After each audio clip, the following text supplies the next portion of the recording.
Mirad, vamos a ver cómo se resuelven. Básicamente vamos a ver un esquema de ejercicios con planos inclinados con un par de ejemplos para que podáis comprenderlo, ¿de acuerdo? Tenemos aquí un objeto situado sobre un plano inclinado y lo que tenemos que hacer es dibujar todas las fuerzas que intervienen en el ejercicio. En este caso, la única fuerza que interviene ahora mismo es el peso del objeto, que como sabéis el peso siempre va hacia abajo en vertical, ¿de acuerdo? ¿Cuál es el problema? Que en un plano inclinado esta fuerza que viene oblicua al plano no nos sirve de mucho. Por eso el peso la descomponemos en dos fuerzas más interesantes. Una que es P sub X, por ejemplo, la podemos llamar, y que es una fuerza paralela al plano, y otra fuerza que es P sub Y, que es perpendicular al plano. Con estas fuerzas sí que podemos trabajar. Fijaos en el papel que juega cada una de las fuerzas. P sub X actúa como si fuera una fuerza que está empujando la caja hacia abajo, es decir, es la responsable de que la caja acabe cayendo, ¿lo veis?, a lo largo del plano. ¿Qué papel juega P sub Y? Muy sencillo. Dentro de la fuerza de rozamiento, ya conocéis que la fórmula para la fuerza de rozamiento es mu por la normal, ¿de acuerdo? Mu es un coeficiente que deberían darnos, o si nos dan todos los datos lo podemos sacar nosotros, pero en principio es un valor que depende del tipo de superficie sobre la que estamos deslizando y entonces pues nos da un coeficiente más o menos alto de rozamiento. Y la normal, ¿qué significa normal en física?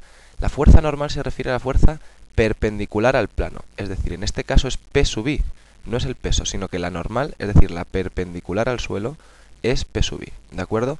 Si estamos en un ejercicio donde tenemos un objeto, una caja por ejemplo, sobre un suelo horizontal, entonces el peso ya es perpendicular al suelo.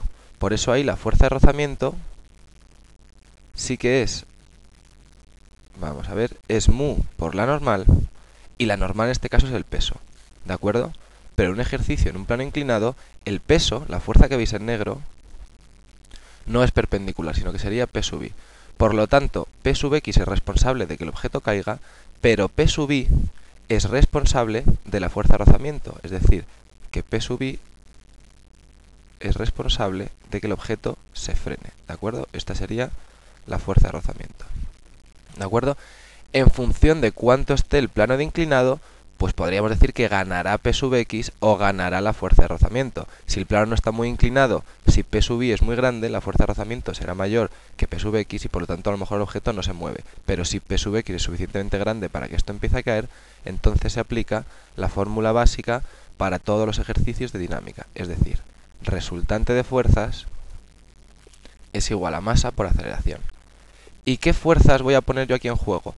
Pues lo que voy a hacer es la resultante de las fuerzas que entran a formar parte de este movimiento. Es decir, ni P ahora mismo ni P sub I, sino que estamos hablando del movimiento de esta caja. Por lo tanto, ¿qué fuerzas la empujan a caer? P sub X. ¿Qué fuerzas la están frenando? La del rozamiento. Entonces, la resultante de las fuerzas es P sub X menos la fuerza de el rozamiento. Y eso es masa por aceleración. ¿De acuerdo? Ahora, P sub X, ¿qué fórmula tiene? ¿Y la fuerza de rozamiento cómo la descomponemos? Bueno, pues muy sencillo. P sub X es igual al peso, ¿de acuerdo? Por... Y si el plano tiene aquí un cierto ángulo alfa, lo veis que es un ángulo que se repite aquí.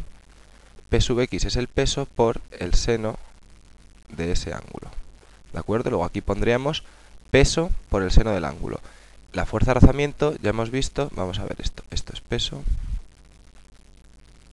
por el seno del ángulo, menos la fuerza de rozamiento, que es mu por la normal. ¿Qué era la normal? La normal es la perpendicular, que en este caso es P sub I. ¿Y qué fórmula tiene P sub I? Pues P sub I es el peso por el coseno del ángulo, ¿de acuerdo? Entonces, menos mu por el peso por el coseno del ángulo es igual a masa por aceleración, ¿de acuerdo? En principio con esto deberían darnos datos suficientes para que calculemos, por ejemplo, la aceleración con la que el objeto va a caer, ¿de acuerdo? El peso ya sabéis que es masa por gravedad, entonces la gravedad es 9,8 o el valor que nos digan que tenemos que tomar, la masa nos la deberían dar, el ángulo deberíamos conocer, mu también es un dato, etcétera, etcétera, y entonces podemos calcular con qué aceleración cae este objeto, ¿de acuerdo?